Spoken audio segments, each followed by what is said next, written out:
से ही सीखा है, कक्षा ही सिखाने वाली है। बहुत सुंदर, अपन तो एक माध्यम है, माध्यम। जी बहुत जी सुंदर क्लास कराया। बहुत बहुत धन्यवाद। जी जी। सभी अगली कार्रवाई करें। सभी भाई बहनों की ओर से बहुत बहुत शादबाद आदरणीय अशोक पटेल साहब। सभी ने जो है सभी तालियां बजा करके अशोक जी का आभार ज्ञापित कर दें जो आपने आज बहुत भव्य क्लास ली। एक साथ सभी तालियों के साथ आपका अभिवादन करते हैं, आपका धन्यवाद करते हैं। हमारी पूरी क्लास की तरफ से तालियां। जी हमारी पूरी क्लास की तरफ से आपको बहुत बहुत बधाई, शुभकामनाएं, तालियां बजा दी हैं सबने। जी ये लिंक अगला कैसे फॉरवर्ड कर सकते हैं?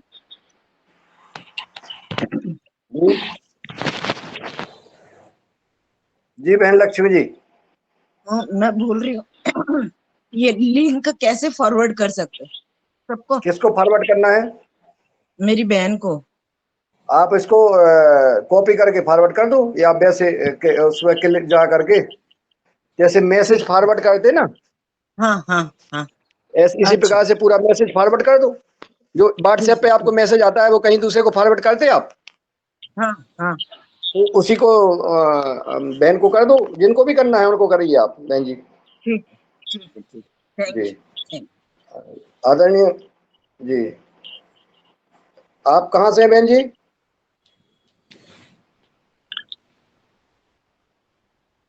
रूप ज्योति जी बोल रही थी कि लक्ष्मी बहन जी बोल रही थी?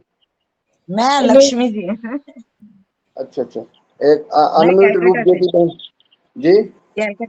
कैलकाटा से मैं।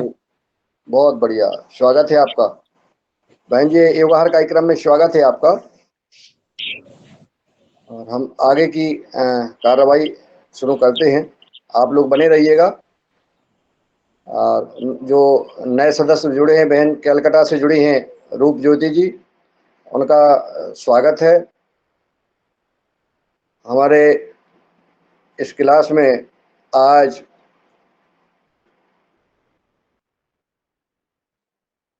प्रणति पांडे जी और हमारे नागेंद्र लोधी की पूरी टीम, आज जावा बहन जी ने पूरा वीडियो खोल करके पूरा योग किया, उनको भी बहुत बहुत शाबाश। हमारे बीच में आदरणीय डॉक्टर विनोद भट्ट जी, डॉक्टर किशोर दुबे जी, आदरणीय दिनेश श्यामवाल जी उपस्थित हैं। हम सब इनका मार्गदर्शन लेंगे, आप लोग बने रहिएगा। आदरणीय भुवनेश्वर राय जी उपस्थित हैं। तो मैं चाहूँगा कि इस सत्र को आगे बढ़ाया जाए। यह आज हम 1136 दिन पूर्ण कर चुके हैं, चौथे वर्ष में हम चल रहे हैं। योगाहार कार्यक्रम का एक भी दिन हमने गैप नहीं रखा है और लगातार हम इस कार्यक्रम को आगे बढ़ा रहे हैं। जो सदस्य इस कार्यक्रम में उपस्थित रहते हैं, अमूल्य समय योगाहार कार्यक्रम में देते हैं और देना भी चाहिए कि हमारा पहला सुख है निरोगी काया।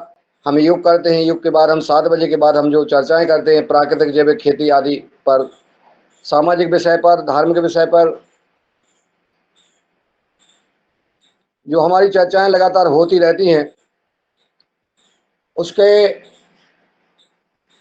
लिए कुछ हमें मंथन भी करना है। हमारा वार्षिक उत्सव मनाया गया था, तीसरा वर्ष का पतंजलि पीठ हरिद्वार में।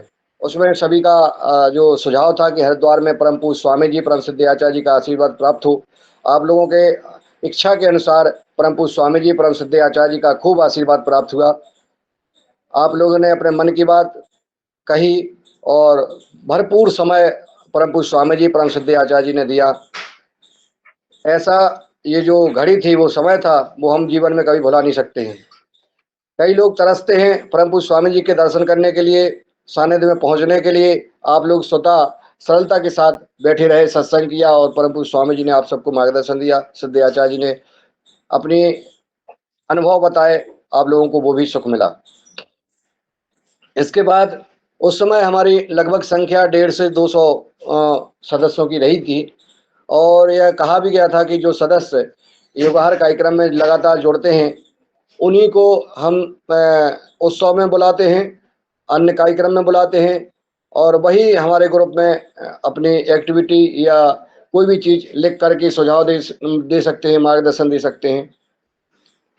सदस्यों की उपस्थिति हफ्ते में 1 दिन अवश्य होना चाहिए, यह भी बात रखी गई थी, या महीने में हर हालत में उपस्थिति कुछ दिन तो अवश्य रहे। अगर कहीं कोई व्यस्त रहता है, प्रवास पे रहता है, किसी भी कार्यक्रम में व्यस्त रहता है, लेकिन योगाहार कार्यक्रम में बीच-बीच में उपस्थिति अति आवश्यक है, क्योंकि तभी वो योगाहार कार्यक्रम का एक सदस्य परमानेंट सदस्य माना जाएगा। ग्रुप में अपनी पोस्ट लोग डालते हैं, जैसे योगाहार ग्रुप है, जो व्हाट्सएप ग्रुप है, उसमें अपनी पोस्ट जो हमारे सदस्य डालते हैं, महानुभाव डालते हैं, वो अपनी निजी लिंक डाल देते हैं, अपना कोई कार्यक्रम का लिंक डालते हैं, अपनी पोस्ट डालते हैं, परंतु आज योगाहार कार्यक्रम में उपस्थित नहीं होते हैं या योगाहार से संबंधित कोई पोस्ट नहीं डालते हैं। आप लोगों से निवेदन है, इस पर भी आज हम चर्चा करेंगे। हम सुझाव लेंगे सभी योगाहार के सदस्यों से, इस पे क्या किया जाए। 8-10 के बाद, जैसे अभी समय है, अपन ने 8 बजे का सोचा था, लेकिन फिर भी 8:15 तक हो जाते हैं। 8:14 और 15 के बाद भी आदमी हेड रीच करते हैं, तो उसमें ऐसा लगता है कि हमारे भाई बहन का कोई हम बात नहीं ले पा रहे हैं, तो कष्ट होता है, तो उनको ले लेते हैं, तो फिर भी वो 8, 16, 17, 20 तक हो जाते, तो वही का वही समय फिर हो जाएगा, जैसा मौसम के हिसाब से। और अपन ने सोचा कि चलो भाई इस क्लास को 8 बजे तक करते हैं, तो इसमें भी आप सुझाव दें कि 8 बजे या 8:15 बजे तक, या 8-10 के बाद कोई हैंड रेज न करे, या 8 बजे तक इस क्लास को जो है समापन करें, ताकि अन्य कार्य भी जो व्यक्तियों को करना होते हैं तो वो कर सकते हैं। अपनी उपलब्धि भी बताना है। कार्यक्रम में जो सदस्य जुड़े रहते हैं कि विभिन्न क्षेत्रों में अपने काम करते हैं, उन काम करने की कोई विशेष कार्य भी करते हैं, उन वो उपलब्धि आपको सबको हमेशा बताना चाहिए, अपनी बात रखना चाहिए, अपना नाम नोट करा देना चाहिए कि हम जो है यह इस विषय पे हमारी ये उपलब्धि है और हम वो अपना बताना चाहते हैं, तो वो बताएं और उस पर अपनी चर्चा करें। विषय पर, जिस विषय पर चर्चा हो रही है, जैसे आज हमारा योगाहार कार्यक्रम के विषय पर समीक्षा हो रही है, योगाहार कार्यक्रम में क्या नियम होना चाहिए, क्या उद्देश्य होना चाहिए, उस पर चर्चा। तो अब हम आज ये चर्चा न करके कोई बीच में सदस्य अन्य कोई चर्चा करने लगता है, तो विषय ना बदला जाए, ऐसा हमारा निवेदन है। कई बीच में ऐसे आते हैं कि हम विषय बदल देते हैं, तो वो विषय पूरा नहीं हो पाता, उद्देश्य पूरा नहीं हो पाता है, इसलिए हमारा निवेदन है कि वो विषय अपन को नहीं बदलना है और कुछ परिणाम मूलक कार्य करके हमें डॉक्यूमेंटेशन भी करना है। अब हमारा योगाहार कार्यक्रम जो 4थी वर्ष चल रहा है, तो हमें कुछ काम परिणाम मूलक, कि हमने उदाहरण के लिए नर्मदापुरम में योगाहार कार्यक्रम के उपलब्धि ये है, इतने किसानों को हमने लाभान्वित किया है, इतने एकड़ में या इतने रकबा में हमारा परिवर्तन आया है, ये किसानों को हमने इनकी आय में वृद्धि की है। इस प्रकार के विभिन्न प्रकार के जो हमारे परिणाम मूलक जो कार्य हैं, उनको हमें डॉक्यूमेंटेशन करके और हमें आगे अपना प्रस्तुतिकरण में या पीपीटी में रखना है। तो योगाहार कार्यक्रम में और भी कोई मन में जिनके सदस्यों के जो सुझाव हों, वो भी प्रदान करने का कष्ट करें। तो मैं सबसे पहले आदरणीय दिनेश जी सेमवाल जी को सादर आमंत्रित करता हूं कि वो आएं और अपने विचार व्यक्त करें। ये जो हमने चर्चाएं की हैं, इसमें और क्या जोड़ना है या इस पर आपका क्या मार्गदर्शन है, सुझाव है, आप सादर आमंत्रित हैं। और सभी सदस्य आप जुड़े रहें, एक एक करके अपने परिचय के साथ इस योगाहार कार्यक्रम के बारे में 2-2 शब्द जरूर कहें, अपना परिचय दें। हम जानते हैं आपको, आप हमें जानते हैं, लेकिन जो नए सदस्य जुड़े हैं वो शायद आपको नहीं जानते हैं या उनको आप नहीं जानते हैं, तो अपने परिचय के साथ अपनी बात रखें। मैं मुन्नीलाल यादव टीकमगढ़ मध्य प्रदेश से बोल रहा था, आप सबसे निवेदन कर रहा था। मैंने अपना परिचय बाद में दिया और अभी हम सब लोग अपना परिचय देंगे और अपनी बात रखेंगे। आदरणीय दिनेश जी सेमवाल जी, शायद दिनेश जी सेमवाल जी तक बात जी। जी आदरणीय सादर धन्यवाद और आदरणीय सदस्यों को पुनः नमन। मैं दिनेश सेमवाल उत्तराखंड से हूँ और आदरणीय भाई साहब ने जो बात रखी है, हमारी नित्य चल रही हमारे, तो ये आवश्यक हो जाता है, क्योंकि हम अगर किसी कक्षा को 2-4 दिन या 1 हफ्ते या 1 महीने तक चलाएं तो बात अलग होती है, और जो वर्ष दर वर्ष इसकी गति आप आदरणीय सदस्यों के माध्यम से आगे बढ़ रही हो, तो उसकी दर, उसकी गति अलग होती है। तो मुझे लगता है कि जैसे आदरणीय आपने सुझाव दिया है और आपकी बातों में ही सुझाव निहित है कि जो समय निर्धारित है, तो पहली बात तो ये कि उस समय सीमा के भीतर ही हमारे हैंड रेज़ हों, हम अपनी बात कहना चाहें, तो अच्छी बात है। दूसरी समझ मुझे कई बार ये बात आता है कि मैं अपनी बात कहूँ। मैं कुछ सुनाने के लिए, कुछ बताने के लिए कहूँ, लेकिन मुझे लगता है कि अगर ये महत्व की नहीं है इस मंच पर रखने की, क्योंकि मुझसे बेहतर कोई अन्य सदस्य अपना कार्य कर रहे हैं और अगर उस महत्व की बात नहीं रखते, तो केवल बात बोलने के लिए मैं समय ज़ाया ना करूँ, मेरे मन में कई बार ये बात भी आती है। तो अ, कई बार ये होता है कि इम्पोर्टेंट है तो अंत में भी हैंड रेज़ किया जा सकता है, लेकिन वो कुछ ही विशेष अवसरों पर हो सकता है ताकि मुझे समय दिया जाए सदन के द्वारा, मेरे मन में ये इच्छा रहती है। अन्यथा जब समाप्त हो रहा हो सत्र और तब हम तो मुझे लगता है कि फिर मुझे ना तो टाइम दिया जाएगा, ना तो मुझे ही सुना जाएगा, तो फिर मेरे ख़्याल से मेरे लिए अच्छा नहीं होगा। शायद सभी सदस्यों के साथ ऐसा ही होता होगा और संभवतः ऐसा ही होना चाहिए। दूसरा कि ये बात सही है कि हमारे जो 2-3 ग्रुप बने हुए हैं, 2 ग्रुप बने हुए हैं योगाहार के, तो उस योगाहार में हम योगाहार की ही बातें कहें। योग और आहार संबंधित इस कार्यक्रम से संबंधित क्या आस-पास की बातें हों, वही हों तो ज़्यादा बेहतर होगा क्योंकि मैं लिंक उचित नहीं होगा, ना तो उसकी हो सकती है, ना तो ना वेलकम हो सकता है। ग्रुप की ही बातें रखूँ, उसी कार्यक्रम से संबंधित बातें रखूँ और जो अ, अन्य आएँ तो उसको भी इसमें इसी गति से आगे सम्मिलित किया जाएगा, ऐसा मैं अनुरोध करता हूँ। आदरणीय मैं आपके पास वापस आता हूँ। धन्यवाद, प्रणाम। जी, धन्यवाद आदरणीय दिनेश सिम्बल जी, आपने अपना सुझाव दिया। ये और मैं आमंत्रित करता हूँ आदरणीय डॉक्टर विनोद भट्ट जी को, वो आएँ और हम इस योगाहार कार्यक्रम के संचालन में अपना मार्गदर्शन प्रदान करें। जी, ओम आज मैं थोड़ा लेट हो गया, तो एनीवेज़ मैं असल में 1-2 चीज़ें बोलना चाहूँगा। एक तो ये है कि जैसे जब हम जो संचालन कर रहे हैं ना, तो संचालन करने वालों को हम बार-बार ना टोकें तो बहुत अच्छा रहेगा। उससे क्या है कि वो लगता है कि मतलब हम संचालन करने वाले को उनका हम सम्मान क्योंकि हम जैसे वो मुझे उनकी बात याद आती है हमेशा वो भगवान दास जी का कि वो जब भी बात करते थे तो जी आदरणीय। तो खैर उतना पोलाइट तो हम नहीं हो सकते लेकिन ये कि हम बीच में अगर टोके ना तो बहुत अच्छा रहेगा।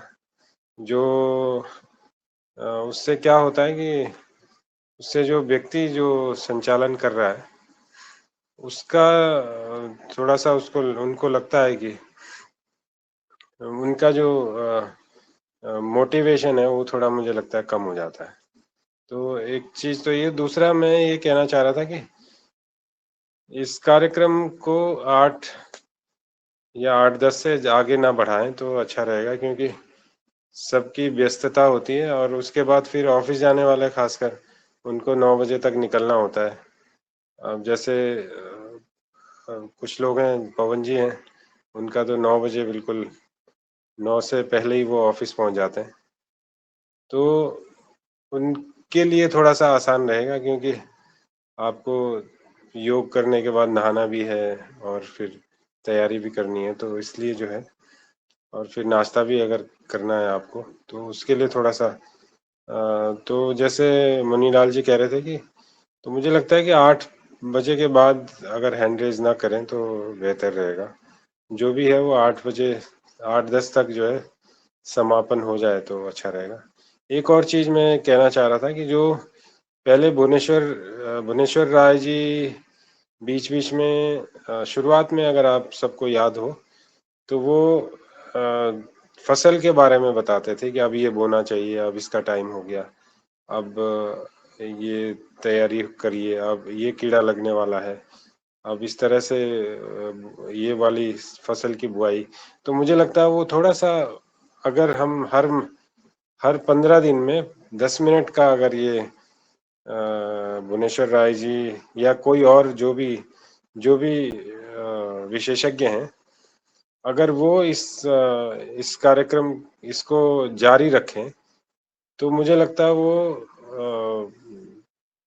जो हम कहीं तो किसान को बताने की जरूरत नहीं होती, लेकिन फिर भी जो नए किसान हैं, जिन्होंने नई किसानी शुरू करी है, उनके लिए एक रिमाइंडर हो जाएगा कि ये अब इसका समय हो गया। और उसमें बस थोड़ा-सा ये भी डाल दें कि बीज कितना डालना है, कितने डिस्टेंस पे डालना है, तो थोड़ा-सा एक और फिर जब फसल बड़ी हो गई तो उस बीच में कि कौन सा जैविक खाद डालनी है, कौन सा क्या डालना है। और उसके अलावा जो मुनीलाल जी ने कहा था कि हम लोग अपनी उपलब्धियां बताएं, लेकिन उसके लिए हम जिस दिन अगर ये कार्यक्रम हो उसी दिन हम बताएं, तो वो मुझे लगता है वो ज्यादा बेहतर होगा। जी, ओम। बहुत बहुत साधुवाद आदरणीय डॉक्टर साहब, आपने सुझाव, जो महत्वपूर्ण सुझाव दिए हैं। क्यों बीच में हम थोड़ा सा जो आदरणीय भुवनेश्वर राय जी और अन्य हमारे डॉक्टर किशोर दुबे जी हैं, और हम आप विभिन्न जो पतंजलि ऑर्गेनिक रिसर्च इंस्टीट्यूट के वैज्ञानिक थे, वो मार्गदर्शन हम सबको करते रहते थे। खेती के बारे में लगातार चर्चा होती थी। थोड़ा सा उस पर हमने जो थोड़ा सा विराम सा लगा है, तो मैं चाहूँगा कि आदरणीय भुवनेश्वर राय जी आएँ और आदरणीय हमारे डॉक्टर विनोद भट्ट जी ने जो सुझाव दिया है वो उस पर और अपना विचार भी व्यक्त करने का कष्ट करें। जी धन्यवाद आदरणीय मुनीलाल जी। सबसे पहले तो इस योगाहार कार्यक्रम में उपस्थित सभी महानुभावों का मैं हृदय से अभिनंदन करता हूं, और साथ में जो आदरणीय दिनेश जी और आप डॉक्टर भट्ट साहब जो बातें बताई बिल्कुल सही है। हर चीज का एक समय निर्धारित जरूर होना चाहिए। कोई भी कार्यक्रम है, थोड़ा बहुत 2-4 मिनट कोई बोल रहा है, तो अगर वो कुछ ज्यादा बताना चाह रहा है तो 2-4 मिनट की बात नहीं है, लेकिन अगर आपने 8 बजे रखा है तो 8 बजे तक खत्म हो जाए तो ये अच्छी बात है। और जहां तक भट्ट साहब का जो निर्देश था, निश्चित रूप से अगर ये होगा तो अच्छा रहेगा। कृषि बहुत बड़ा क्षेत्र है, और ये ऐसा क्षेत्र है कि अगर आप खुद डॉक्टर हैं, पढ़े लिखे हैं, और आप खुद अगर इस बात पर बराबर चर्चा न करें, कुछ अध्ययन न करें, तो ये ऐसी चीज होती है कि जो उसमें से थोड़ी बहुत चीजें आपके दिमाग से भूलता चला जाता है।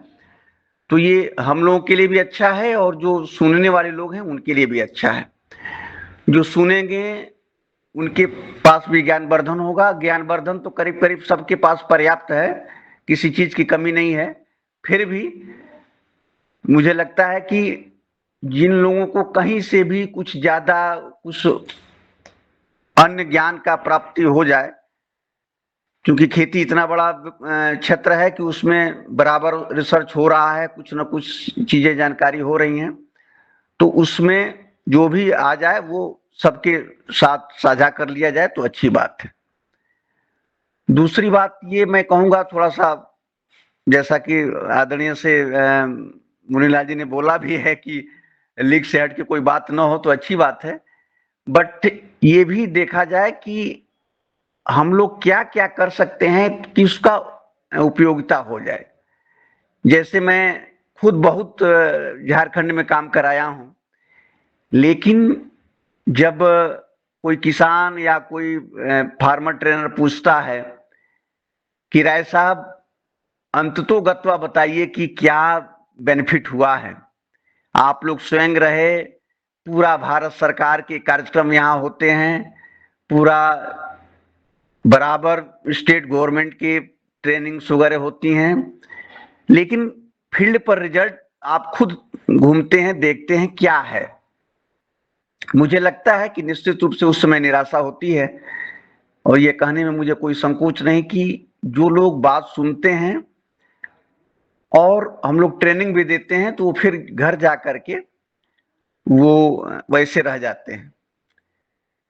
मैं मुनीलाल जी से एक निवेदन जरूर करूंगा कि इस बीच आपके मुख्यमंत्री शिवराज सिंह जी कृषि मंत्री हुए हैं, और मुझे लगता है कि जो लोग जिस प्रदेश के हैं उस प्रदेश में उनकी अच्छी छाप होती है, और किसी न किसी माध्यम से उनसे मिलने में अच्छाई होती है, वो मिल सकते हैं और वो अपनी बात को वहां रख सकते हैं।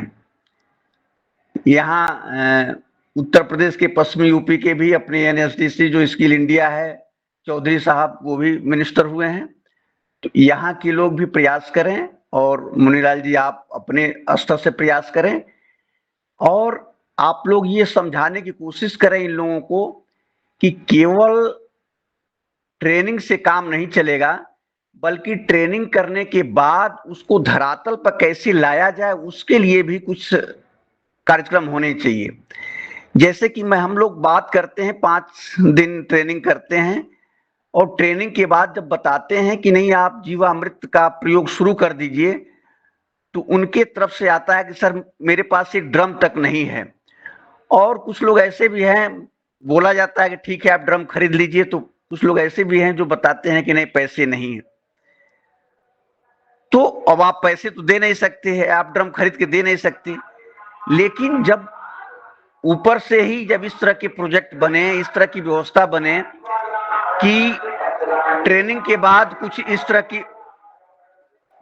तरह की व्यवस्था बने कि उसको धरातल पर कैसे 1-2 साल हम उपयोग कर सकते हैं। ठीक है हम 50 लोगों को ट्रेनिंग दे रहे हैं, उसमें 10 लोग तैयार हो जाते हैं, 10 लोगों को कुछ और अधिक सुविधा दे करके उनका खेती कराने की कोशिश करें। खैर ये थोड़ा सा मैं लीक से हट करके बात किया, इसके लिए मैं क्षमा प्रार्थी हूं, लेकिन ठीक है कार्यक्रम सब ठीक ठाक चल रहा है और इसी तरह से चलता रहे। सबसे बड़ी चीज इसमें यह है कि इस कार्यक्रम में जितने भी लोग हैं कोई नकारात्मक सोच किसी का नहीं है। बीच में हम लोग कुछ कम जुड़े, कुछ दिक्कतें थी, कुछ काम के उसमें आदमी नहीं जुड़ पाता है, फिर भी जब जब समय मिलता है मैं निश्चित रूप से मैं भी जुड़ता हूं और कोशिश करूंगा कि मैं बराबर जुड़ता रहूं। इसी के साथ मैं अपनी वाणी को विराम दूंगा। धन्यवाद। जी आदरणीय भुवनेश्वर राय जी, आपने महत्वपूर्ण बात की है, और हम जैसे अभी हमारा फसल, अब खरीफ की फसल की शुरुआत करना है, किसान को खेत बनाना है, कैसे बनाना है, क्या करना है, इस पर हम लगातार चर्चा करते रहते थे। अब वो समय आ रहा है, इस पर आज इसलिए चर्चा की गई है कि आप सबका मार्गदर्शन किसानों को अवश्य मिले। और आपने जो कहा है कि ट्रेनिंग के बाद वाकई में जो है किसान अपनी गतिविधि संचालन नहीं कर पाता है। ट्रेनिंग भी जो है किस प्रकार की हो, ये भी बहुत महत्वपूर्ण है कि ट्रेनिंग में हमारे किसान समय नहीं देते हैं। हम बार बार ऐसे बुलाते रहते हैं, ऐसे पूछते रहते हैं, जैसे हमारे घर में कोई वो होता है ना, शादी ब्याह होता है तो बहुत रस आ जाते हैं, अपन मनाते हैं, जैसे हमारा कुछ इस प्रकार का जो है ट्रेनिंग का रूप होता है। ट्रेनिंग का रूप भी एक ऐसा हो कि वहाँ आवासीय हो, वहाँ रुकें, और सारे लोग जब रुकेंगे तभी तो उसका लाभ ले पाएंगे। सभी नहीं तो अपने अपने खेती किसानी में चले जाते हैं, कुछ आए थोड़ी देख लिए चले गए, उन्होंने कहा हाजिरी भर लो या दस्तखत डाल लो या कर लो, इस वजह से उसका परिणाम नहीं मिल पाता है। तो मैं जो आपने आज मार्गदर्शन दिया है कि ट्रेनिंग का शेड्यूल कैसा होना चाहिए, स्वरूप कैसा होना चाहिए, और उसमें फिर जो उसके संसाधन है, चाहे वो घन जीवामृत बनाने के हो, जीवामृत बनाने के, तमाम चीज़ें, उसके भी जो है यंत्र भी किसानों को उपलब्ध हो, उनको वहाँ ट्रेनिंग भी, तो ये अच्छी बात है आपने कही है, और इस पर अपन जो है विचार करेंगे। और मुझे पूर्ण विश्वास है माननीय शिवराज सिंह चौहान जी पर, क्योंकि वो किसान के बेटे हैं और धरातल से जुड़े हुए हैं, बहुत लगनशील हैं, जिस क्षेत्र में काम करते हैं बहुत लगन के साथ करते हैं। और वो उन्होंने जब पहले ही से मुझे पता था कि इन्हें कृषि विभाग दिया जाएगा, क्योंकि और ये पंचायत और कृषि विभाग जो दिया है वो बहुत अपने लिए शुभ संकेत है, और भारत में, मध्य प्रदेश की जगह भारत में परिवर्तन आएगा, ऐसी उम्मीद है। अब मैं आमंत्रित करता हूं आदरणीय डॉक्टर किशोर दुबे जी को वो आए और वो अपना मार्गदर्शन प्रदान करें। धन्यवाद मुनीलाल जी। बहुत अच्छा और खुली चर्चा हो रही है, जो हमारे सदन की एक गरिमा है। पहले तो हम सहमत है कि 8 बजे प्रोग्राम खत्म ही हो जाना चाहिए, चाहे ऑफिस वाले के लिए हो या किसान के लिए, क्योंकि किसान को भी खेत में जाना है, अपना काम करना है। तो 8 बजे पूरा उसको खत्म हो ही जाना चाहिए। अभी कुछ दिनों में हम देख रहे हैं कि योगा का जो प्रोग्राम है वो 7 बजे खत्म होने के बजाय 8-10 मिनट एवरेज वो थोड़ा एक्सटेंड होता है। तो वो योगा का भी जो प्रोग्राम है, उनको जो भी गेस्ट आता है उसको बोल दिया जाए कि 6:50 को आपका खत्म कर दीजिए करके, यानी 2-4 मिनट प्लस माइनस करके, लेकिन 7 बजे के बाद योगा इधर एक्सटेंड न हो तो निश्चित रूप से ये जो चर्चा वाला प्रोग्राम है, अपना अभ्यास का प्रोग्राम है, वो 8 बजे खत्म हो जाएगा। एक बात। दूसरी चीज कि जो भी वक्ता है और उसका डिस्कशन है वो 7:50 तक खत्म हो जाना चाहिए, और आखिरी के 10 मिनट जो है, जो बहुत ही इम्पोर्टेंट किसी को कुछ बोलना है, तो वो 7:50 के बाद अच्छा कुछ अपना इशू जो है वो हैंड रेज करके कुछ नई बात बोलना है, या सदन के संदर्भ में, किसानों के संदर्भ में और भी जो इम्पोर्टेंट बात बोलनी है, वो 7:50 के बाद 2-3 मिनट में वो बात रखे, ताकि 7:55 तक अगर वो बात खत्म हो जाती है एक या दो लोगों की, तो निश्चित रूप से उस पर फिर बस दूसरे दिन करना क्या करना है उसका निर्णय लिया जाए, या सदन को जानकारी मिल जाएगी। तो आखिरी 5 मिनट में निश्चित रूप से उस पर आभार वगैरह करके वो 8 बजे प्रोग्राम खत्म हो जाए। दूसरा सुझाव। तीसरा महत्व का सुझाव है कि कई बार, जैसा कि विनोद सर ने जो बोला है, बहुत इंपॉर्टेंट चीज है वो, कि किसानों को यदि हम जोड़ना चाहते हैं तो किसानों की फसल क्या लगाना, कैसे लगाना, इसका मार्गदर्शन तो होना चाहिए। लेकिन उसी के साथ साथ हर सप्ताह में कम से कम एक दिन उसका प्रोसेसिंग और मार्केटिंग कैसा हो, इसके बारे में चर्चा हो। नहीं तो कई बार हमने इस सदन में बोला है कि प्रोडक्शन कैसे करना है, इसके बारे में तो ढेर सारी किताबें हैं, ढेर सारे वक्ता है, लेकिन उसको प्रोसेसिंग कैसा करे और मार्केटिंग कैसा करे, इसके बारे में जानकारी जो किसानों को चाहिए वो बहुत कम है, अपने मंच के माध्यम से दी जा रही है। लेकिन उसको भी कम से कम सप्ताह में एक दिन प्रोसेसिंग या मार्केटिंग वाली बात रखी जाए। इसका भी जो भी हम गेस्ट ढूंढते हैं, तो उसमें प्रोडक्शन वाला एक गेस्ट कम से कम एक दिन, और प्रोसेसिंग या मार्केटिंग वाला एक गेस्ट सप्ताह में एक दिन आए, इसका ध्यान हम सब लोग रखें। अंतिम बात यह है कि जो भुवनेश्वर जी ने बोला है और हमारे मन में भी है, कल मेरी 1-2 कृषि अर्थशास्त्री से बात हुई, तो दिक्कत यानी बात वहीं पे आ रही है कि भाई प्रोडक्शन प्रोडक्शन प्रोडक्शन करने से या प्रोडक्शन बढ़ाने से किसान को पैसा नहीं मिलता, उसका जब तक प्राइसिंग नहीं होता, और वो अर्थशास्त्र से जुड़ी हुई बात है।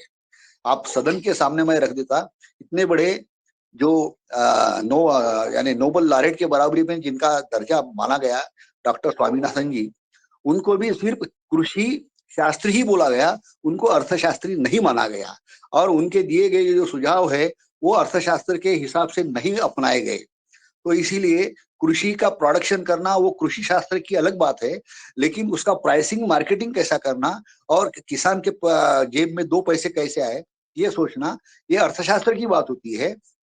तो कृषि अर्थशास्त्री या जनरल अर्थशास्त्री जो प्राइसिंग पे बात करते हैं, ऐसे जो महानुभाव है, गेस्ट है, इनको कम से कम महीने में हम 1 बार 2 बार बुलाने का प्रयास करेंगे, तो अर्थशास्त्र की बात वहां पे आ जाएंगे।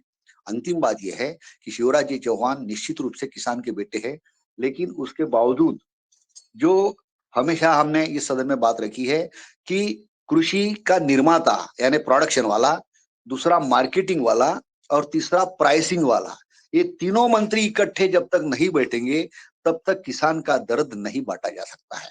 प्रोडक्शन बढ़ाने से भी नहीं होता, मार्केट की व्यवस्था करने से भी नहीं होता, उसको सही दाम जब तक नहीं मिलते, ऐसी व्यवस्था नहीं होती, तब तक किसान के जेब में पैसा नहीं आता। मैं महाराष्ट्र का बात कर दूं, गत वर्ष 12,000 रुपए क्विंटल से कपास बेचा गया, इस बार 7,000 8,000 के नीचे रेट्स आ गए। गत वर्ष 7,000 तक सोयाबीन बेचा गया, इस बार 4,000 के ऊपर भी कई लोगों को नहीं मिले। प्रोडक्शन बढ़ गया, मार्केट की व्यवस्था है, लेकिन किसान के जेब में पैसा कहाँ आया? तो इसके लिए जैसा कि एक सूत्र के अनुसार कि जैसा शुगर फैक्ट्री होती है, शुगर फैक्ट्री होती है, उसमें कोई भी रहे उसका शुगर का भंडारण होता है।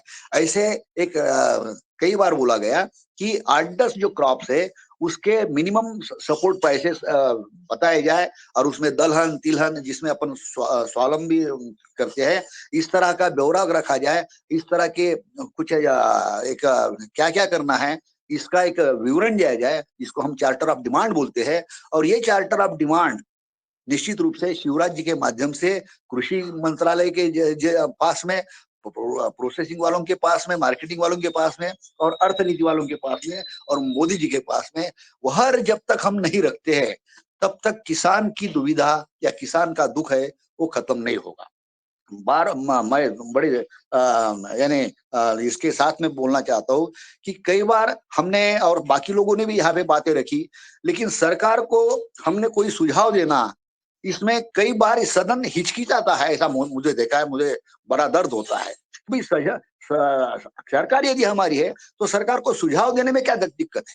सरकार को सुझाव देने में कोई अपन उसका कोई विरोध कर रहे ऐसी बात नहीं है। भाई आखिर सरकार भी सुझाव पे चलता है, तो सरकार को कृषि के बारे में, प्रोसेसिंग के बारे में, अर्थनीति के बारे में यदि हम सुझाव देते हैं और उसके बारे में जो भी रिलेटेड मंत्रालय है उनसे संपर्क करवाने में या जो भी और उनसे प्रधानमंत्री तक पहुंचाने में अगर बात करते हैं तो उसमें कोई भी गलत बात नहीं है। तो इसका भी ध्यान रख के उस तरह से अगर हम प्लानिंग करें, निवेदन बनाए, सबकी सहमति से बनाए और वो यदि लोगों तो या कृषि मंत्री, अर्थ मंत्री और प्रोसेसिंग वाले वाणिज्य मंत्री इनके सबके पास बुलाए और उसके माध्यम से यदि कुछ हो तो निश्चित रूप से यही एक प्लेटफॉर्म मुझे लगता है। वरना बाकी तो राजनीतिक और सोशल जो प्लेटफॉर्म है वो तो इतनी बड़ी पहल करेंगे भी नहीं, लेकिन योगाहार के माध्यम से मुझे लगता है कि ये होना चाहिए। और इसी के साथ में मेरे वाणी को विराम करता हूँ। धन्यवाद। बहुत सुंदर मार्गदर्शन आदरणीय डॉक्टर किशोर दुबे जी ने दिया है। महत्वपूर्ण सुझाव दिए हैं जो हमारे युवाहार कार्यक्रम के हित में है और ये हमारे गति बढ़ाने के लिए और परिणाम मूलक कुछ कार्य दिखने के लिए आपने जो मार्गदर्शन दिया है सबने सुना है और इस पर जरूर हम सब विचार करें, मंथन करें और फिर अपना सुझाव दें कि हाँ ये कैसे होगा। जो आपने कहा है बिल्कुल सत्य है और 100% हम सहमत हैं आपके। इस गति को हमें आगे बढ़ाना चाहिए। जी आदरणीय शरद वर्मा जी उपस्थित है सदन में, मैं उनको आमंत्रित करता हूं वो अपने सुझाव प्रदान करें। जी ओम, सदन को कोटि कोटि प्रणाम। आज अशोक भैया ने बहुत अच्छा योग कराया और आज बड़ी महत्वपूर्ण चर्चा चल रही है। मुझे लगता है अगर किसी दिन बहुत उपयोगी टॉपिक पे अगर बात चल रही है तो कुछ समय की छूट मिलना चाहिए। जिसको बहुत ज्यादा जाना है तो वो अपना सदन में छोड़ के जा सकता है, पर कोई ऐसी चीज है कभी आती है ऐसी हफ्ते में कि उसकी बातें सुनने का और गुनने का मन होता है, तो वो होना चाहिए। जब कभी ऐसी बातें हमेशा अगर अपन लोग 8 बजे बंद करते हैं तो वो भी होना चाहिए, लेकिन अगर किसी दिन समय कोई बीमारी पर चर्चा चल रही है या जमीन के स्वास्थ्य के विषय में बात चल रही है तो इसमें समय लगता है, या फिर 2 दिन का उसमें रखा जाए और मुख्य अतिथि को 2 दिन के लिए तैयार किया जाए तो वो भी अच्छा होगा कि मुख्य अतिथि 2 दिन आए। और सदन में जब मुख्य अतिथि आता है तो उसकी बात ज्यादा सुनी जाए। अगर ओवर टाइम पूरा टाइम अगर देखा जाए तो मुख्य अतिथि कम, दूसरे लोग ज्यादा समय ले लेते हैं, तो वो भी निश्चित किया जाए कि ज्यादा से ज्यादा अपने को जो मुख्य अतिथि आ रहा है उसकी बात सुनना है। और आपको अगर सुनाना है तो फिर किसी दिन आपको मुख्य अतिथि बना दिया जाए और फिर उनकी बात पूरी सुन ली जाए। आदमी इसमें जब मुख्य अतिथि सामने बैठा है तो अपनी बातों को वो काफी लंबा खींच देता है, तो वो चीजों पे होना चाहिए। और जो चीजें जैसे खेती संबंधी है, उत्पादन है, बेचना है, इनके टॉपिक पे लेना चाहिए। अब इतना बड़ा क्षेत्र है, एक टॉपिक पे अगर चर्चा हो तो फिर 8 बजे आराम से हो सकता है, लेकिन अब विभिन्न टॉपिकों पे चर्चा होने लग जाती है तो फिर वो समय बढ़ जाता है। और जब व्यक्ति के स्वास्थ्य के विषय में बात होती है तो उसमें समय तो लगता है, ऐसा लगता है कि यार और थोड़ा समय मिल जाता, हम लोग और क्वेश्चन कर लेते, कभी कभी ऐसा होता है। तो कुछ ऐसी भी अगर विशेष सदन में कोई गुजारिश करे तो उसको भी छूट का फायदा मिलना चाहिए। और 10-15 मिनट का ऐसा कोई विशेष वो नहीं है, 8 से 8:15 डेडलाइन अगर अपन रखते हैं कोई विशेष उसमें, तो रखा जावे। उसके बाद जो मुख्य अतिथि की जो जैसे क्वालिटी होती है, मुख्य अतिथि की जो विशेषताएं होती हैं, वो अलग अलग विशेषताएं वाले मुख्य अतिथि आते हैं इसमें अपने सदन में। तो वैसी ही परंपरा बनी रहे तो उससे ज्यादा से ज्यादा किसानों को, हम लोगों को, सभी को ऊर्जा बहुत मिलती है।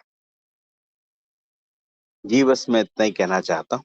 जी ओ जी, आदरणीय शरद वर्मा जी ने जो बात कही है, आपने ये 2 बात कही है कि अगर एक तो टॉपिक पे बात हो, दूसरा अगर समय नहीं रहता है और हमारे सवाल रहें तो अगले दिन हम उस मुख्य वक्ता को बुलाएं। विशेष कोई परिस्थिति है तो जो है वो भी 8:10 अधिकतर हो जाए, 5-10 मिनट बढ़ाए जा सकते हैं, ये ठीक है। परंतु ऐसा नहीं कि फिर पूरा समय जो है वो निकल जाए। और ये इन जो हमारे चीफ गेस्ट मुख्य वक्ता हैं, उनको हम दूसरे दिन आग्रह करें कि इस विषय को यहाँ से हम शुरुआत करेंगे, तो वहीं से जहाँ से हमारा क्वेश्चन है तो वहाँ से हम दूसरे दिन शुरुआत करें। तो ऐसा आपने जो सुझाव दिया है, बहुत महत्वपूर्ण सुझाव दिया है। और मैं चाहूँगा आदरणीय डॉक्टर कुसुम भारद्वाज जी नई दिल्ली से सदन में उपस्थित हैं, मैं इनको सम्मान के साथ आमंत्रित करता हूँ, वो अपना सुझाव प्रदान करें। जी, सदन को बहुत बहुत प्रणाम। मैं डॉक्टर कुसुम भारद्वाज भोपाल एवं दिल्ली दोनों जगह से हूँ। वर्तमान में मैं दिल्ली से हूँ। मैं अभी सबों के सुझाव सुन रही थी और बहुत महत्वपूर्ण सुझाव सभी के हैं। मैं सबसे पहले समय को लेकर डॉक्टर किशोर दुबे सर की बात का पूर्ण रूप से समर्थन करती हूँ कि समय की बाध्यता को रखा जाए। उसके साथ अभी जो शरद भाई साहब ने, आदरणीय शरद भाई साहब ने जो बोला कि जो विषय किसी दिन किसी को जो ज्यादा जिसके लिए महत्वपूर्ण विषय है, तो अगर उस दिन कोई 5-10 मिनट अगर आगे होते हैं तो जिन लोगों के लिए वो विषय आवश्यक है वो उसमें जुड़ सकते हैं और अन्य सदस्य उसमें लेफ्ट हो सकते हैं। मैं संक्षेप में ही अपनी बात कर रही हूँ। योग के लिए मेरा एक सुझाव है कि इधर 10 मिनट कम कर सकते हैं, क्योंकि प्रतिदिन ही हम योग कर रहे हैं, प्रतिदिन हम शारीरिक व्यायाम कर रहे हैं, प्रतिदिन प्राणायाम कर रहे हैं, तो हमारे लिए 1 घंटा 10 मिनट या 1 घंटा 15 मिनट पर्याप्त होता है, जिसमें शारीरिक भी हो जाए और प्राणायाम भी हो जाए। क्योंकि उसके बाद बिल्कुल 7 बजे तक अगर योग होता है, उसके बाद 5-7 मिनट लग जाते हैं उनको धन्यवाद देने के लिए, फिर उनका परिचय, फिर अगले मुख्य वक्ता का परिचय देने में। तो ये समय का भी बीच में मार्जिन रखा जाए कि 6:45-10 मिनट, कम से कम 7 बजने में 10 मिनट तक भी हम योग की कक्षा को पूर्ण कर सकते हैं। और इसके लिए जो हमारे योग शिक्षक आते हैं उनको नम्रता से पूर्व में ही बता दिया जाए कि इतने बजे हमें आपको, तो जो अगला 10 मिनट है उसमें आपको उनको धन्यवाद देना और मुख्य वक्ता का परिचय देने में होता है, ताकि 7 बजे से मुख्य वक्ता का वक्तव्य आरंभ हो सके। क्योंकि मुख्य वक्ता जो होते हैं वो जब आते हैं तो उनका जो विषय होता है उन्हें कम से कम उतना समय चाहिए होता है, क्योंकि वो अपनी बात बताएं। अगर जिसमें हम अलग अलग विषयों पर उनको बुलाते हैं तो उनको भी समय पर्याप्त चाहिए। फिर अंत में जब प्रश्न उत्तर होते हैं तो ये बात भी जो अभी आप लोगों ने, भाई साहब लोगों ने बताई कि चिकित्सा के विषय में या कृषक का कोई विशेष जिस दिन ज्यादा वो हो, उनके प्रश्न उत्तर को हम दूसरे दिन ले सकते हैं और उनका समाधान कर सकते हैं उतनी देर में। और इनसे ये निवेदन, और देख एक बात और कि जो हमारे सभी सदस्य हैं इतने दिनों से योगाहार में जुड़े हैं, सबको उनके नियम समझ में आ ही गए हैं, तो अपनी बात या अपना प्रश्न वो संक्षेप में रखें। फिर प्रश्न उस समय उचित है या नहीं, या जो पहले किसी सदस्य ने के प्रश्न के द्वारा अगर उत्तर मिल गया है, समाधान हो गया है, तो पुनः उसी प्रश्न को रिपीट ना करें। बस यही 2-3 मेरे सुझाव हैं और बहुत बहुत धन्यवाद मुझे समय दिया। और समय के बारे में भी मेरा जो मुख्य, बाकी तो आप सभी भाई लोगों ने बोला है, मुख्य मेरा था कि योग के लिए भी थोड़ा समय इधर 10 मिनट 15 मिनट कम कर दिया जाए, 1.25 घंटा रखा जाए तो उचित होगा, ऐसा मेरा सुझाव है। धन्यवाद, बहुत बहुत सदन को प्रणाम। जी, आदरणीय डॉक्टर कुसुम भारद्वाज जी, आपको साधुवाद। आपने जो 1.25 घंटे का जो योग क्लास का जो समय की बात कही है, इससे ये होता है कि हम जो प्राणायाम हमारा रहता है, वो प्राणायाम हम जो है आहार की जो चर्चा हमारी 7 बजे के बाद जो 8 बजे तक होगी, वो 1 घंटे का समय में और मिल रहा है, क्योंकि हम सब अपना अपना सूक्ष्म व्यायाम प्राणायाम ये कर सकते हैं। इस पर भी हम पे फोकस करना चाहिए, ताकि हम जो है हर हालत में 6:45 पर हम योग करना अपना योग करने क्रिया में विराम दें, और 6:45 के बाद हम जो है भ्रामरी, उद्गीत प्राणायाम, शांति पाठ और हास्यासन, सिंहासन, इनमें हम करके और हालात में 6:50 और 55 तक हम मंच जो है अगले कार्यक्रम को दे दें, और उनका परिचय जो है इस 7 बजे के पहले ही हमारे मुख्य वक्ता का परिचय हो जाए और 7 बजे से उनका उद्बोधन शुरू हो जाए। 7 बजे के बाद 8 बजे हर हालत में ये क्लास हमें समझना है कि ये बंद होगी, तो और अगर हमारा विषय रहता है तो हम अगले दिन उन वक्ता से निवेदन कर लें और वो वहाँ से शुरू करेंगे जहाँ से हमारा समय हो चुका है। अगर 5 मिनट, अगर 7 मिनट या 10 मिनट अगर कोई विशेष परिस्थिति में अगर समय बढ़ता है तो कोई बात नहीं, वो भी कभी कभी, जैसा शरद जी ने कहा है, प्रतिदिन नहीं, अगर विशेष परिस्थिति में तो वो हो सकता है। ये आप सबके सुझाव आए हैं, ये बहुत महत्वपूर्ण सुझाव हैं। मैं आमंत्रित करता हूँ आदरणीय ओमकार नाथ जी, झारखंड से हैं, अगर आपका कोई सुझाव हो आप सादर आमंत्रित हैं। सभी को नमस्कार।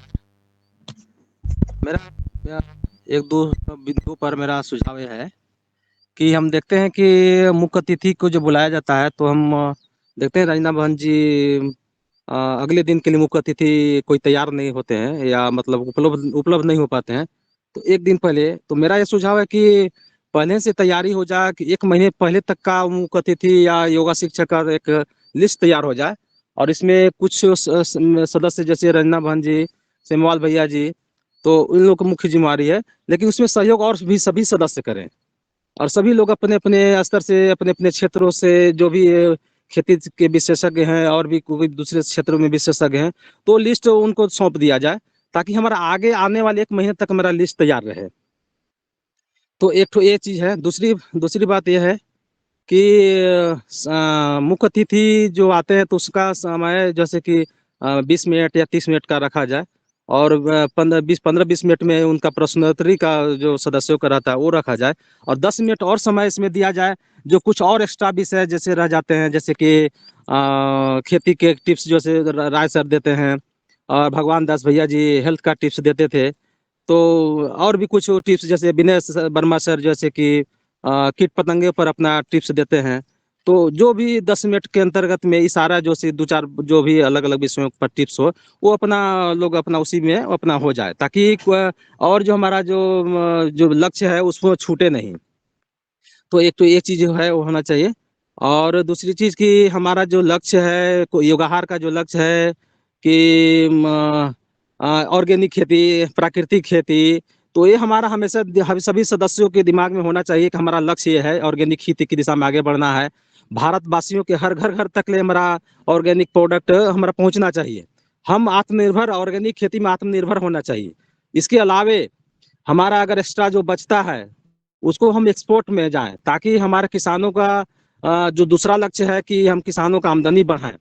तो आमदनी बढ़ाने के लिए जब तक हम आगे नहीं बढ़ते हैं, एक्सपोर्ट में नहीं जाते हैं, मार्केटिंग नहीं करते हैं, तो फिर आमदनी बढ़ेगा नहीं। तो जो भी हमारा प्रोडक्ट है, जो भी उत्पादन खेती का हो रहा है, फल का उत्पादन हो रहा है, सब्जी का उत्पादन हो रहा है, एक गुणवत्तापूर्ण ऑर्गेनिक तरीके प्राकृतिक तरीके से हो। दूसरी की भी तो उसको प्रोसेसिंग करना, उसको मार्केटिंग करना, और उसको हमको अपने आत्मनिर्भर बनना पहला शर्त है। और दूसरा जो हमारा एक्स्ट्रा जब बचता है उसको हम एक्सपोर्ट तक लेके पहुंचे। तो इस तरह से हमारा जो है 2 लक्ष्य मेरा पूरा जो हमारा मुख्य है योगाहार का लक्ष्य है कि हम सबको शुद्ध आहार देवे, ताकि हमको सबको स्वास्थ्य मिले योग के माध्यम से और शुद्ध भोजन के माध्यम से। और दूसरा कि हमारा जो किसानों का इनकम जो जनरेट होना चाहिए, इनकम बढ़ना चाहिए, इस पर लक्ष्य को रखते हुए हम ध्यान रखते हुए फिर हमको आगे का कार्यक्रम निर्धारित करना चाहिए। बाकी अन्य बिंदुओं हैं, हम पर्यावरण सुरक्षा है, पानी की व्यवस्था, पानी की सुरक्षा है, पानी को कैसे बढ़ाएं, और खास करके हमारा फलदार बागवानी पर ज्यादा फोकस होना चाहिए। ये नेचुरल ज्यादा पैदा होते हैं, कम मेहनत लगता है, प्रोडक्शन ज्यादा होता है और ज्यादा मुनाफा होता है। तो हमारा पर्यावरण भी बचेगा, हमारा किसानों की समृद्धि भी बढ़ेगा। जी जी नमस्कार। बहुत बहुत धन्यवाद आदरणीय ओमकार नाथ जी, आपने अपनी बात सुझाव दिया है, अपनी बात रखी है कि हमें युग शिक्षक और मुख्य वक्ता की सूची पहले बना लेना चाहिए, ताकि कोई ऐसी बात ना आए कि हमको सम्मान नहीं हो पा रहा है या मुख्य वक्ता नहीं मिल पा रहे हैं, ऐसी कोई बात नहीं आए।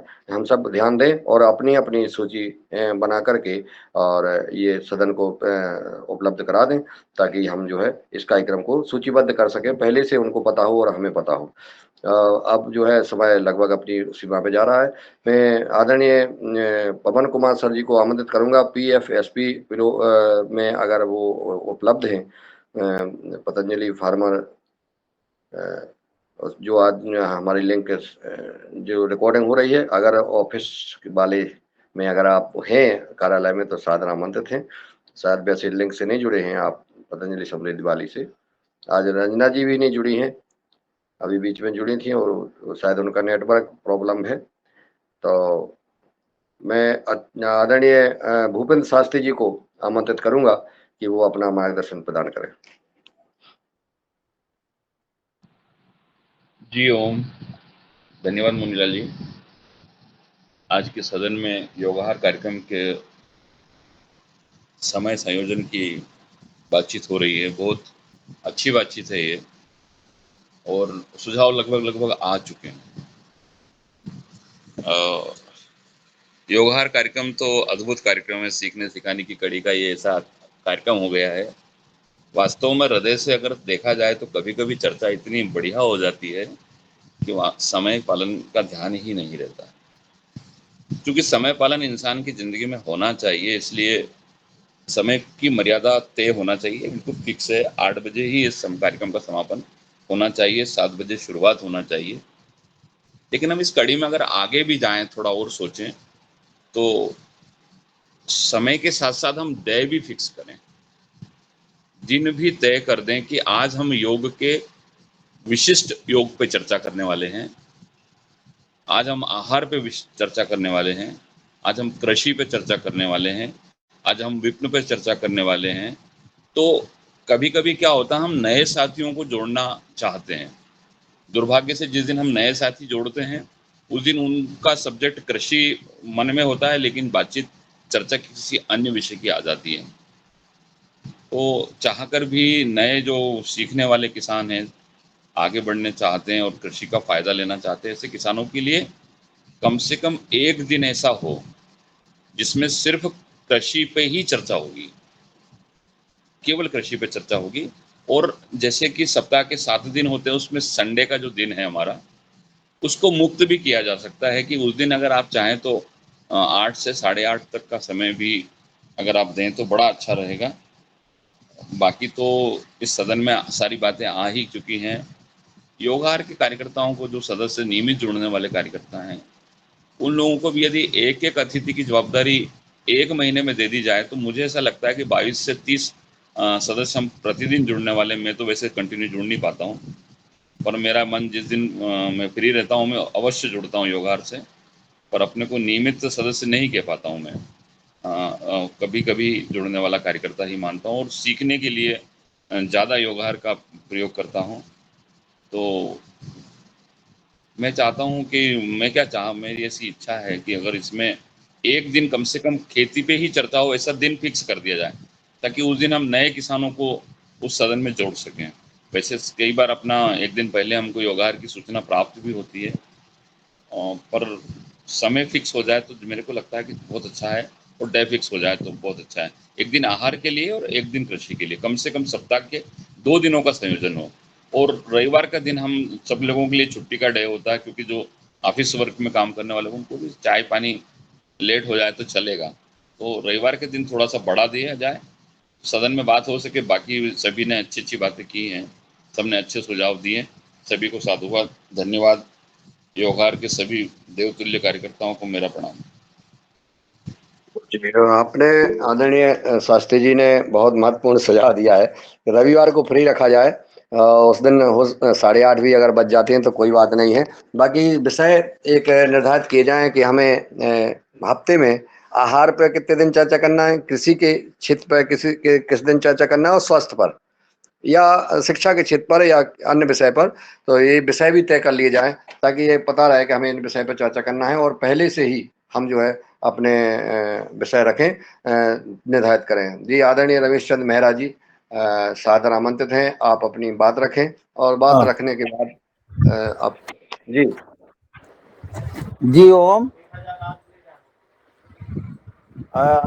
सदन को नमन। और बहुत अच्छी चर्चा चल रही है। मेरा केवल इतना कहना है कि प्रश्न सटीक हो और उनके उत्तर भी सटीक हो। बस प्रश्न बहुत मतलब सटीक होने चाहिए, छोटे होने चाहिए, बस। जी ओम।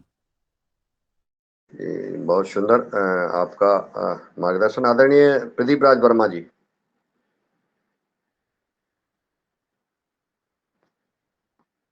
आपका कोई सुझाव मार्गदर्शन हो? चलिए, शायद आवाज नहीं पहुंच रही है। तो आदरणीय रमेश चंद्र मेहरा जी के अंतिम सुझाव के रूप में आपने कहा कि सटीक प्रश्न हो और उसका रखना चाहिए हमें, हम लोग प्रयास करें, और जो विषय आए हैं सबने सुने हैं, अब इस पर हम लगातार चिंतन करें, और हम सबकी ड्यूटी है, हम सबकी जिम्मेवारी है कि हम सबको एक एक शिक्षक कल ही ग्रुप में डालना है कि हमारे द्वारा हमने इस युग शिक्षक से या मुख्य वक्ता से संवाद किया है इस विषय पर, इस दिन वो अपना सुझाव रखेंगे। ऐसा जो है हम सब ग्रुप में लिखें, और इसी आशा और विश्वास के साथ मैं आज के युग शिक्षक का आभार, और हमारी दीपा बहन जी का कुछ टेक्निकल प्रॉब्लम आ गई थी जिस वजह से आदरणीय अशोक पटेल जी द्वारा योग कराया गया बहुत भव्य तरीके से, और उसके बाद जो है आज जो इस विषय पर चर्चा हुई इसके बारे में आदरणीय फाइनल संवाद आदरणीय दिनेश सेमवाल जी, आपके द्वारा आपका सबका आभार। और इस पर 2 बात आप कहें और हम 8 बजे इस कार्यक्रम को समापन करेंगे। दिनेश सेमवाल जी। जी आदरणीय, बहुत ही सुंदर योग कक्षा के बाद आज आपके संचालन में जो योग आहार के द्वितीय सत्र आहार और संबंधित विषयों पर जो चर्चा होनी है और नित्य निरंतर किस तरह से हमें आगे बढ़ना है, आदरणीय सदस्यों के सुझाव आए। बहुत ही महत्वपूर्ण सुझाव हैं, और कुल मिलाकर बात ये रही कि हम समय का ध्यान रखें। समय का ध्यान का मतलब ये है कि हम विषयों को भी समय के अनुसार लें, और साथ में अगर जहाँ लचीला होना है, वहाँ हम लचीले हो सकते हैं 1-2 मिनट या 5 मिनट, या फिर जहाँ हमें समय को देखते हुए और अन्य लोगों के समय को देखते हुए भी कार्य को संपन्न करना है। ये बात भी आई है कि अगर लगे कि संबंधित विषय हमारे आदरणीय सदस्यों कुछ सदस्यों के पास समय के अभाव में उसकी रीच कम हो रही है, वो उनको जाना है, तो वो लेफ्ट हो सकते हैं। लेकिन अ, एक जो निर्धारित समय है, उसके बाद ही लेफ्ट हों, तो अच्छा रहेगा। क्योंकि पता चला कि कोई विशेष विषय और कुछ विशेष उपलब्धि पर वार्तालाप हो रही है, और अधिकाधिक लोगों के पास वो विषय रुचि का नहीं है और सभी मध्य में लेफ्ट हो गए, ये भी अच्छा नहीं रहेगा। लेकिन हाँ, समय के बाद ही लेफ्ट हों, और इस बहुत ही आवश्यकता है, तो तब तो लेफ्ट हो सकते हैं, लेकिन इसमें सुविधा ये है कि हम अपने माइक को उसके वॉल्यूम कम करके हम अपनी जो ड्यूटी है उसकी तरफ प्रस्थान कर सकते हैं।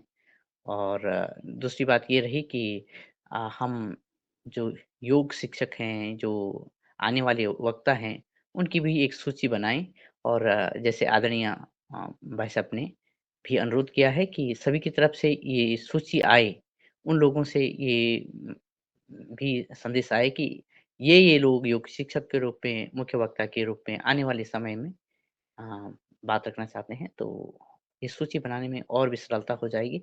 और कुल मिलाकर ये इस तरह की चर्चा समय-समय पर होना बहुत ही आवश्यक भी हो जाते हैं, ताकि हम समय के साथ आगे बढ़ें। इन्हीं शब्दों के साथ कि हम इस कार्यक्रम को समय के अनुरूप और सभी की रुचि के अनुसार और लाभ की दिशा में प्राप्ति हो सभी को। मैं अपने शब्दों को विराम देता हूँ आदरणीय भाई साहब के पास इन शब्दों के साथ कि आज के मुख्य योग शिक्षक और साथ में सभी आदरणीय सदस्यों का धन्यवाद करते हुए मैं भाई साहब के पास पहुँचता हूँ। प्रणाम, धन्यवाद। ओम। आपकी महत्वपूर्ण सुझाव। और हीरालाल जी कुशवाहा जी कहीं ना कहीं कुछ कवित्व सुना देते थे, लेकिन वो बिल्कुल साइलेंट में दिख रहे हैं। बात हो गई है, क्लास हो गई है और जैसा कि 8 बज गए हैं और आज विराम देंगे, इसको समापन नहीं कह सकते हैं, विराम देंगे। कल 5:30 बजे योग शिक्षक की सूची और मुख्य वक्ताओं की सूची के साथ हम सब उपस्थित रहेंगे। कोई ना कोई अपना विषय और वो बताएगा। हीरालाल जी अगर आप आवाज पहुंच रही है तो आप सादर आमंत्रित। जी, आभार प्रदर्शन हो चुका है, समय भी पूरा हो चुका है और समय की ही चर्चा हो रही थी। समय का ध्यान रखना है ताकि और भी काम बाधित ना हो लोगों के, इसलिए और कभी अभी समय अपने पास है। ओम प्रणाम। बिल्कुल, बहुत बहुत शायद बस सुनना था, कभी कभी बीच में आप देते रहेंगे टिप्स। और हमारे योग शिक्षक आज के और मुख्य वक्ता सभी थे हमारे, तो जिनने सुझाव दिया उनको सबको प्रणाम। सुबह मिलते हैं योग शिक्षक और मुख्य वक्ताओं की सूची के साथ, विषय के साथ और सुझाव के साथ। धन्यवाद। जय हिंद, जय भारत, जय जवान, जय किसान, वंदे मातरम। ओम।